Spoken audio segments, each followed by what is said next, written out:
گفتگو اس لیے عرض کر رہا ہوں کہ مجھے گفتگو آپ سے اس لیے کرنی ہے کہ وقت محدود ہے اور مطالب بسیار، لیکن ہر لفظ جو اس پوڈیم سے پیش کروں گا مستند ہوگا، استناد رکھے گا، حوالہ آپ مجھ سے طلب کر سکتے ہیں۔ بات یہ ہے کہ اردو ادب جو یونیسکو کے لحاظ سے دنیا کی 5ویں بڑی زبان ہے، 400 ملین سے زیادہ افراد اردو ادب کو سمجھ سکتے ہیں۔ یہ اور بات ہے کہ اردو آج کل کانوں کی زبان بن کے رہ گئی ہے، آنکھوں کی زبان نہیں ہے، اس وجہ سے کہ اردو رسم الخط سے لوگ ناواقف ہوتے جا رہے ہیں۔ لیکن یونیسکو کے آمار کے لحاظ سے اردو آج 5ویں بڑی زبان ہے، لیکن یونائٹڈ نیشن کی لسٹ میں فہرست میں جب ہم نظر کرتے ہیں تو ہمیں 22ویں یا 23ویں نمبر پر اردو زبان نظر آتی ہے۔ اس المیہ کی وجہ یہ ہے کہ ہم نے اپنی مادری زبان پنجابی لکھوائی، سندھی لکھوائی، مراٹھی لکھوائی، کنڑی لکھوائی، بنگالی لکھوائی، اردو نہیں لکھوائی۔ اس اردو زبان کا 35 یا 40% حصہ اس اردو زبان کی شعریت کا صرف ایک ہی صنف میں موجود ہے، جس کو ہم رسائی ادب کہتے ہیں۔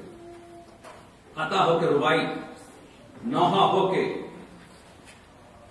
قصیدہ یا مرثیہ۔ ہمارے تحقیق کے مطابق 6000 سے زیادہ مطبوعہ مرثیے اس وقت ہمارے پاس موجود ہیں۔ اردو جو حیدرآباد دکن میں پیدا ہوئی، جو شمالی ہند میں گڈیوں چلی، جس کا بچپنا دہلی میں گزرا، جو لکھنؤ میں دلہن بنی، جس کا سسرال اردو محلہ میں پھیلا اور جس کی اولاد آج پورے اردو محلہ میں پھیلی، وہ اردو جس کو غزل نے جس کے ہونٹوں پر لالی لگائی، مرثیے نے جس کی آنکھوں میں سرما لگایا، مثنوی نے جس کی چوٹی گوندی، ربائی نے جس پہ چارقت چڑھائی،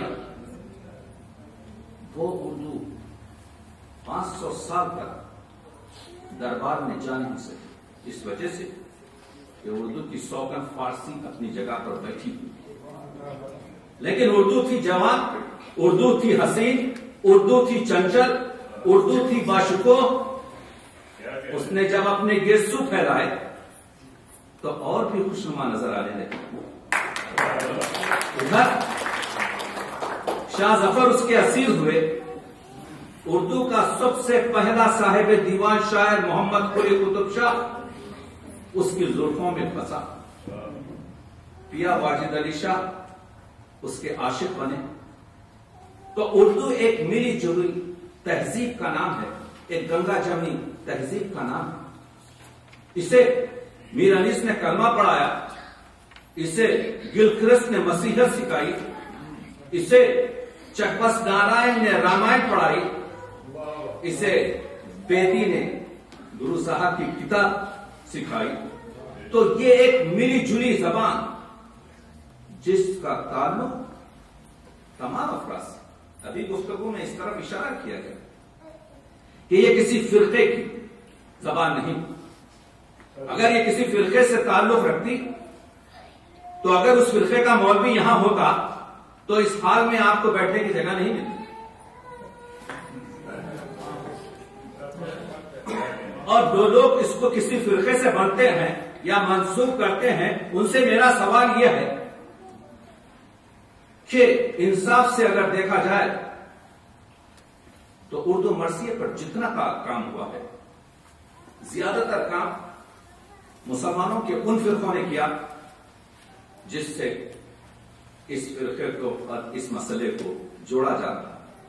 مسئلہ یہ ہے کہ مرثیوں کو امام باڑوں میں دفن کر دیا گیا، نہ پڑھت صحیح، نہ مرثیے پر کام صحیح۔ لیکن اس کا جواب یہ بھی ہے کہ اگر مرثیہ امام باڑوں میں پناہ نہیں لیتا تو پھر مرثیے کے لیے کون سی جگہ تھی؟ مسجدوں میں دروازے بند کر دیے، خانقاہوں نے مرثیے کو رون ڈالا، نصابوں سے اسکول کی، کالجوں کی اور دانشگاہوں کی، یونیورسٹی کی مرثیے کو نکال دیا گیا تو مرثیہ کہاں پر پناہ گزین ہوتی؟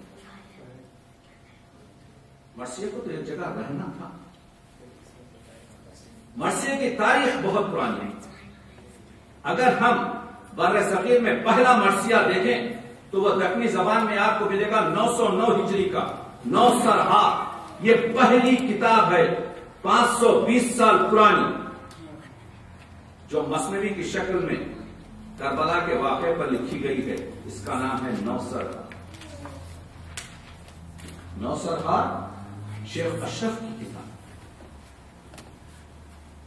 اگرچہ کہ علماء مرثیہ نے اس کو مرثیہ اس وجہ سے نہیں کہا کہ یہ مثنوی کی حیت میں لکھی گئی، تو پہلا صاحب مرثیہ شاعر کون ہے؟ تحقیق میں وہ چیز کو پیش کیا جاتا ہے جو موجود ہو، قیاس پر بات نہیں کی جاتی۔ تو 2 شاعر ہمیں نظر آتے ہیں۔ حیدرآباد دکن کا محمد قلی قطب شاہ جو پہلا اردو کا صاحب دیوان شاعر ہے، جو تقریباً 470 سال پہلے، اور اس کا دیوان موجود ہے۔ اس میں 5 مرثیے موجود، جس میں سے 2 مرثیے کامل اور 3 مرثیے نعت مکمل، اور اسی کا ایک ہمسر ملک الشعراء ملا وجھی، اس کے مرثیے ہمارے درمیان موجود۔ تو پہلے قدیم اردو کا مرثیہ یا محمد قلی قطب شاہ کا ہوگا یا ملا وجھی کا ہوگا۔ اردو مرثیہ فارسی سے ہمارے پاس آیا، اور فارسی میں مرثیہ عربی سے۔ شبلی نعمانی لکھتے ہیں کہ اعلیٰ ترین شاعری جو عربی میں ہوئی مرثیے، خانسا کے مرثیے، یہ اس زمانے کا عربی عمدہ شاعرہ جو عربی میں مرثیے لکھتی ہے اپنے بھائی کے مرنے پر۔ تاریخوں میں لکھا ہے، آپ مرثیوں کو جوڑ رہے ہیں ایک فرقے سے۔ شبلی نعمانی کہتے ہیں کہ ایک مرتبہ دربار خلافت میں حضرت عمر کے پاس ابن نویرہ آیا اور اس نے مرثیہ سنایا۔ حضرت عمر رونے لگے اور کہا، کاش تم میرے بھائی زید پر مرثیہ لکھتے۔ کچھ ہفتوں کے بعد ابن نویر آتا ہے اور اس نے حضرت عمر کے بھائی زید پر مرثیہ لکھ کر سنایا۔ تو حضرت عمر نے کہا، اس میں وہ درد نہیں جو تمہارے پرانے مرثیے میں تھا۔ تو ابن نویرہ نے کہا، زید آپ کے بھائی تھے، میرے بھائی نہیں۔ تو مطلب یہ ہے کہ مرثیہ لکھنے کے لیے جذبات دلی کی ضرورت ہے، اور اس واقعے اور حکایت سے یہ معلوم ہوتا ہے کہ صدر اسلام میں مرثیہ لکھا گیا، صدر اسلام میں مرثیے کی توجیہ کی گئی، صدر اسلام میں مرثیے کو قبول کیا گیا، صدر اسلام میں مرثیہ رکھ کر یہ بتایا گیا کہ مرثیہ کسی فرقے کی جاگیر اور جائیداد نہیں ہے۔ تو اس طرح غور کرنا چاہیے۔ عربی سے مرثیہ آتا ہے فارسی میں۔ فارسی کا سب سے عظیم مرثیہ ملا محتشم کاشی کا ہے، جو 421 سال پرانا۔ یہ جو اب آپ جاتے ہیں امام باڑوں میں اور آپ کو کالے کپڑے پر ایک مرثیہ لکھا ہوا نظر آتا ہے، یہ ملا محتشم کاشی کا ہے، اور آج سے اگر آپ شمار کریں تو اس کی عمر 421 سال ہوتی ہے۔ یہ وہ مرثیہ ہے جو ملا محتشم کاشی، جو اس زمانے کا ایک عیش کرنے والا شاعر تھا، اس نے 2 قصیدے لکھے، ایک شاہ صفوی کے لیے اور ایک ان کی ملکہ نور کے لیے۔ دونوں قصیدے روانہ کیے تاکہ کچھ انعام اور داد و دہش اس سے حاصل ہو سکے۔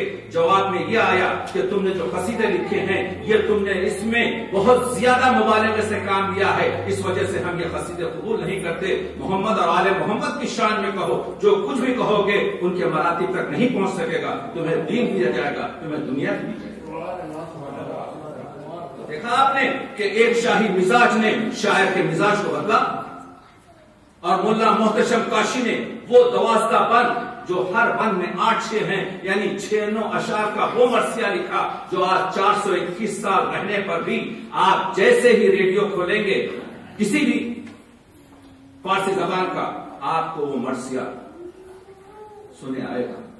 مرثیہ شروع ہوتا ہے کہاں شروع ہوتا ہے؟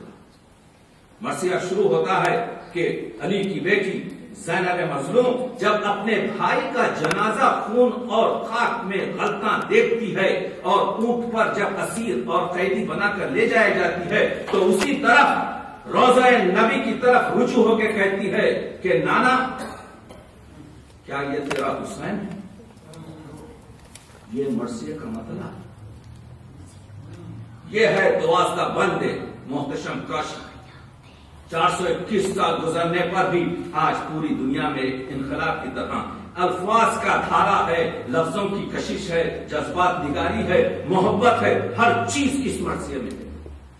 یہ مرثیہ، اور اب جب گفتگو ہو رہی ہے تو اور ایک مرثیے کا ذکر کرتا ہوں، میر انیس کے مرثیے اور دلیل پر تو میں بات کروں گا، لیکن ایک مرثیہ آپ کو یاد دلانا چاہتا ہوں جو خلیفہ محمد علی سکندر کا، یہ پنجاب کے تھے، ان کا انتقال 1800 عیسوی میں ہوا، یعنی 210 سال پہلے یہ گزر چکے۔ حیدرآباد دکن میں یہ لاہور کے پیدا تھے، دہلی میں بڑے ہوئے، پھر داروغہ ہوئے، بہو بیگم اودھ سے انہوں نے پوربی میں، پنجابی میں اور اردو میں مرثیے لکھے۔ ان کا ایک مرثیہ اسی طرح سے مشہور ہوا، تقریباً 250 سال تک پڑھا گیا۔ لوگ میر انیس اور مرزا دبیر کے مرثیے پڑھنے کے بعد اس مرثیے خان سے کہتے تھے کہ بھائی ایک 2 بند خلیفہ سکندر کے مرثیے کے پڑھ دو۔ اس کا مطلب ہے روایت شتر سوار کسی کا تھا رسول، یہ 61 بند کا مرثیہ، اس پر میں نے کام کیا، اس پر میں نے میڈیکل آرٹیکلز لکھے۔ یہ اردو ادب کا وہ جوہر پارا ہے، جیسے مولانا محتشم کاشی کا فارسی کا، اسی طرح سے میاں خلیفہ سکندر کا یہ 61 بند کا مرثیہ، جس سے لوگ واقف نہیں۔ آزاداری حسین کا شعر و شعریت سے بہت کچھ تعلق ہے۔ منبر پر مولوی کو خوف ہے کہ اگر مرثیے پر پوری گفتگو ہو جائے، اگر مرثیہ پوری طریقے سے پہنچا جائے تو پھر ان کا بزنس خراب ہوگا۔ دونوں طرف آگ برابر نہیں ہے۔ تو آپ دیکھ رہے ہیں، میں نے یہاں پر سکندر خلیفہ کا مرثیے کا اس وجہ سے ذکر کیا کہ ضروری نہیں ہے کہ ایک مقبول مرثیہ لکھنے کے لیے آپ کا تعلق اردو محلہ سے ہو۔ اردو محلہ پر آج جو پرچم اردو محلہ سے اردو محلہ پر گیا ہے تو وہ لاہور ہو کے، بنگال ہو کے، حیدرآباد دکن ہو، وہیں پر رہ رہا۔ زبان کسی کی ملکیت نہیں۔ میں نے عرض کیا کہ ہر لفظ جو آپ کی خدمت پر پیش کروں گا وہ استناد رکھے گا، تو ہوا یہ شاہنامے میں فردوسی کہتا ہے منم ساختم رستم داستان وگرنہ یری بودے درسیستان۔ میں نے اپنے قلم کی زور سے، اپنی امیجنری سے، اپنے تخیل سے ایک نیم وحشی جو جنگلوں میں سستان کے پھر رہا تھا اس کو میں نے رستم داستان بنا دیا۔ یعنی یہ میرے قلم کا کمال ہے کہ میں نے ایک نیم جاہل کو ایک اسٹوری کا ہیرو بنا دیا۔ لیکن کربلا کا مسئلہ جدا ہے، یہاں پر وہ ہستیاں پیش ہیں۔ سید المرسلین شافع المذنب رحمت للعالمین کا نواسا اس گھرانے سے تعلق رکھتا ہے کہ میر انیس کہتے ہیں میں کیا ہوں، میری تب ہے کیا اے شہنشاہان، حسان و فرزدق ہیں یہاں عاجز و حیران، شرمندہ زمانے سے گئے وائل و صحبان، خاسر ہیں سخن فہم و سخن سنج و سخن دان، کیا مدح کفے خاک سے ہو نور خدا کی، لکنت یہاں کرتی ہے زبانیں فصحا۔ یہاں قلم کانپنے لگتا ہے کیونکہ یہاں پر کیریکٹر کے وہ مجسمے ہیں، یہاں پر شخصیتوں کے وہ بات ہیں کہ قلم اس کی طاقت لا نہیں سکتا، ان الفاظ کو، ان مسائل کو لوگوں تک پیش نہیں کر سکتا۔ تو یہ تو مرثیہ لکھنا آسان بات نہیں ہے، مضمون کی امیجنری نہیں ہے، مضمون تاریخ میں ثبت ہے۔ شاعر کے لیے ایک چار دیواری ہے جس سے شاعر باہر نہیں نکل سکتا۔ مضمون کی نوعیت پھر بدلتی رہتی ہے، وہ شاعرانہ کمال۔ دیکھیے جب آتا ہے ذاکر منبر پر تو کہتا ہے کہ امام حسین زخموں سے چور زمین پر تشریف لائے۔ نہیں، انسان تشریف اپنے اختیار سے لاتا ہے۔ حسین بقول دبیر سینے پہ بھالا رکھ کے گرایا حسین کو گرایا گیا، لیکن لکھنؤ کی تہذیب یہ ہے کہ مقام اقدس امام حسین کو وہ گرنے کے لفظ میں جو سبکی ہے اس کو بچانے کے لیے یہاں پر مولوی کہتا ہے کہ امام حسین زمین پر تشریف لائے، لیکن انیس کیا کرے کہ انیس لکھنوی بھی ہے لیکن فطری شاعر ہے، حسین کو گرانا ہے تو انیس کیا کرتا ہے؟ انیس گرنے کے لفظ کی جو سبکی ہے اس کو جذب کرتا ہے۔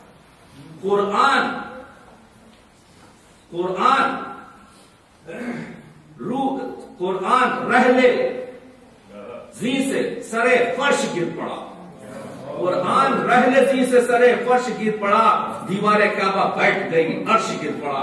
یعنی قرآن کو گرایا، عرش کو گرایا، کعبے کو گرایا، پھر حسین کو گراتا ہے۔ آپ نے دیکھا یہ ہے فطری شاعر کا کمال، یہ ہے فطری شاعر کا کمال۔ ابھی پروفیسر اکبر نے آپ کے لیے وہ بابا بتائیے کہ یتیمی ہے کس کا نام؟ بیٹی پہلی مرتبہ لفظ یتیمی سنتی ہے، بچی کے لیے ایک جو باپ رکھتی ہے، یتیم کا لفظ نیا ہے، فوراً کہتی ہے اب یوں بسر کرو کہ یتیمی کا دور ہے۔ جیسے ہی یتیم کا لفظ سنا بچی کے لیے نیا لفظ ہے۔ تو حسین انیس کا کمال یہ ہے کہ بچوں کے لفظ میں بات کرتے ہیں، بیٹا نہ پوچھو یہ کہ مصیبت عظیم ہے، مر جائے جس کا باپ ہے بچہ۔ اس کو کہتے ہیں حفظ مناطق، اس کو کہتے ہیں مکالمہ بندی، اس کو کہتے ہیں نفسیات پر پوری طریقے کا اختیار۔ تو آپ دیکھ رہے ہیں کہ یہ مرثیے کی جو قدرت ہے، یہ مرثیے کی جو زندگی ہے، یہ مرثیے کی جو وسعت ہے۔ امام باڑوں میں 190 بین کے مرثیے میں سے 6 یا 8 بین کے بین پڑھے جاتے ہیں جن کو غلط طریقے سے پڑھا جاتا ہے، پڑھا صحیح نہیں۔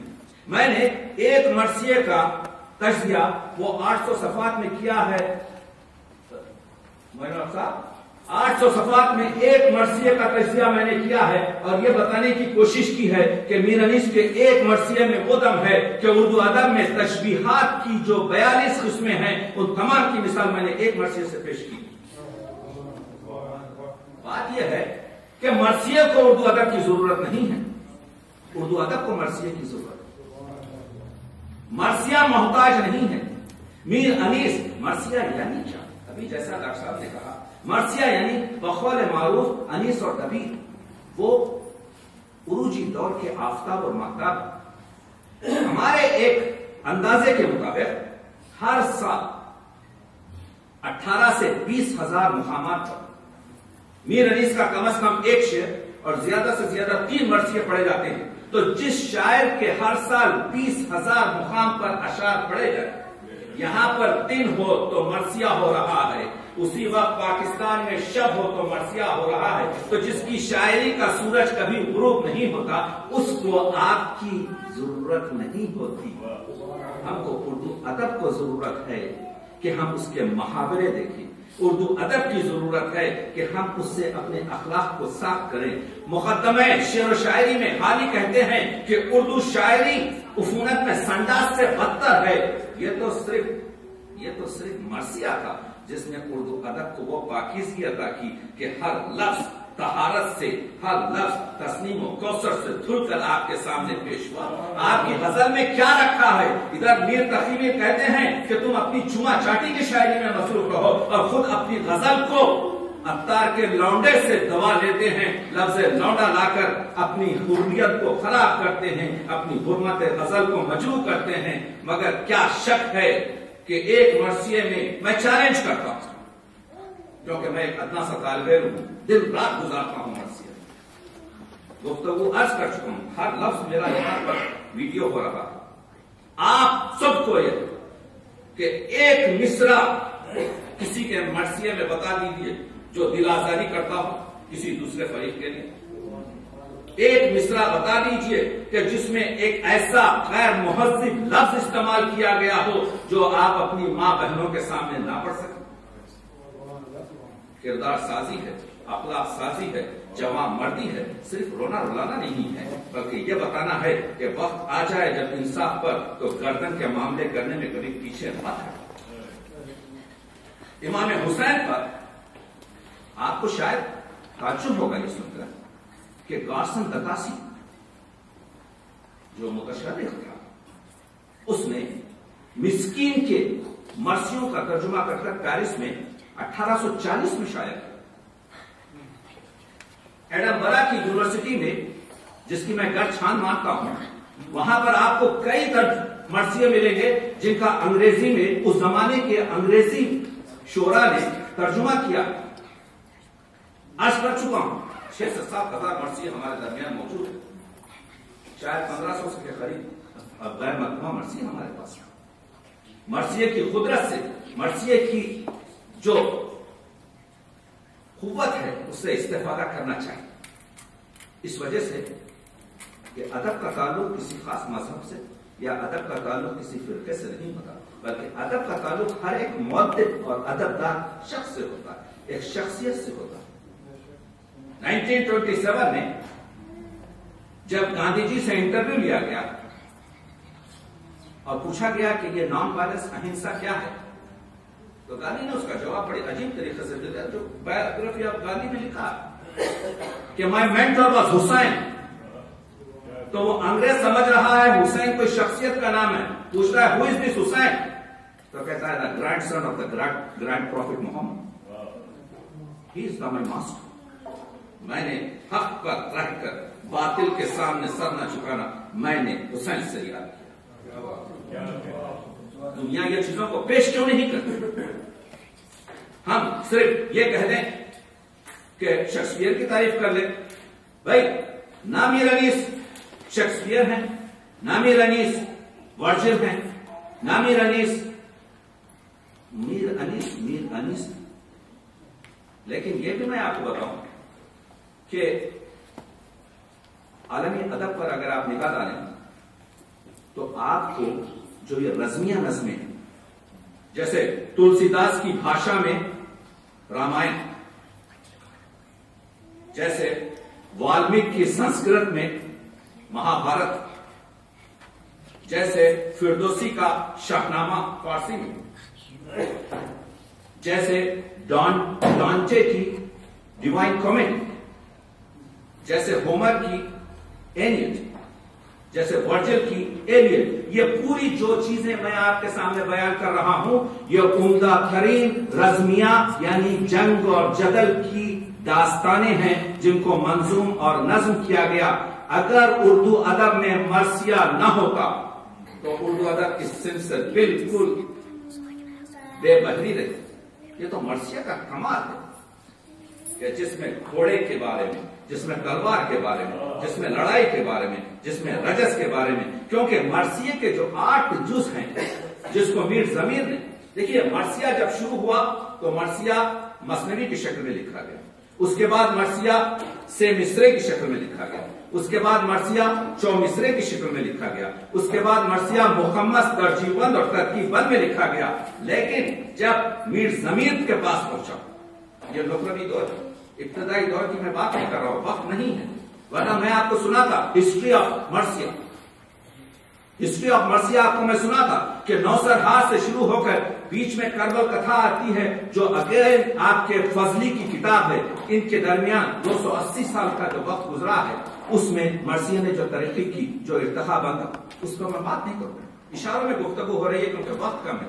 عرض یہ کر رہا ہوں کہ مرثیہ اپنے ارتقا پر گامزن رہا، اور پہلا مرثیہ محمد قلی نے اگر کہا جو اس وقت ہمارے درمیان موجود ہے، تو آخری مرثیہ ابھی لکھا جا رہا ہے، جدید ترین مرثیہ لکھا جا رہا ہے، لیکن مرثیے کے اوتار بدل گئے۔ وہ زمانہ تھا کہ جب جنگ و جدل تھی، جب گھوڑے کی گفتگو ہو رہی ہے، تلوار کی گفتگو ہو رہی ہے۔ اگر میر انیس کے اشعار، آپ کو میں 2-3 اشعار سناتا ہوں کہ گھوڑے کی بات ہے، آج کل ہم گھوڑا استعمال نہیں کر رہے ہیں، لیکن میر صاحب یعنی تقریباً 150-200 سال پہلے ہماری سواری تھی۔ تو امام حسین کی گھوڑے کی تعریف میں میر صاحب کہتے ہیں، آہو کی جست، شیر کی چتون، پری کی چال، کب کے دری خجل دل طاؤس پائے مال، سبزہ سبق روی میں قدم کے تلے نہال، ایک دو قدم میں بھول گئے چوکڑی غزال، جو آ گیا قدم کے تلے گرد برد تھا، چھلبل غضب کی تھی کہ چھلاوا بھی گرد تھا۔ اور ہم براق کیا ہے؟ وہ گھوڑا ہے، وہ سواری ہے جس پہ حضور اکرم زمین سے معراج پر تشریف لے گئے ہیں۔ تو اب گھوڑے کی جو مثال براق سے ہے، کہتا تھا، گھوڑا کہہ رہا ہے، کہتا تھا میں براق سے توقیر پائے ہوں، ناز اس پہ تھا کہ بار امامت اٹھائے۔ اگر براق کے نام بار رسالت ہے تو مجھ پر بار امامت ہے۔ آمد فرض کی تھی دلہن آتی ہے جس طرح، تھم تھم کے نکھتے چمن آتی ہے جس طرح، تصویر آہوے